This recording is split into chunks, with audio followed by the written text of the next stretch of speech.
মক্কায় এক বৃদ্ধা ছিল যে প্রতিদিন আমাদের প্রিয় নবী সাল্লাল্লাহু আলাইহি ওয়াসাল্লামের চলার পথে কাঁটা আর ময়লা রাখত।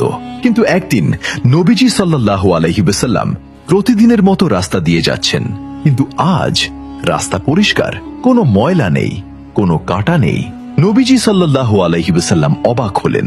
তিনি বৃদ্ধার খোঁজ নিলেন এবং জানতে পারলেন বৃদ্ধা অসুস্থ। নবীজি সাল্লাল্লাহু আলাইহি ওয়াসাল্লাম তার ঘরে গেলেন। বৃদ্ধা ভাবল আজ হয়তো তাকে বকা দিতে এসেছে, কিন্তু নবীজি সাল্লাল্লাহু আলাইহি ওয়াসাল্লাম তার সেবা করলেন, তাকে পানি ও খাবার দিলেন। নবীজির এই আচরণ দেখে বৃদ্ধার চোখে পানি চলে এলো। যে মানুষটিকে সে কষ্ট দিত সেই মানুষটি তার বিপদে পাশে দাঁড়ালো। বৃদ্ধা তখনই কালিমা পড়ে ইসলাম গ্রহণ করলেন। বন্ধুরা, বিনোদনমূলক চ্যানেলের ভিড়ে ইসলামের কথা শুনতে আমাদের চ্যানেলটি সাবস্ক্রাইব করে রাখুন।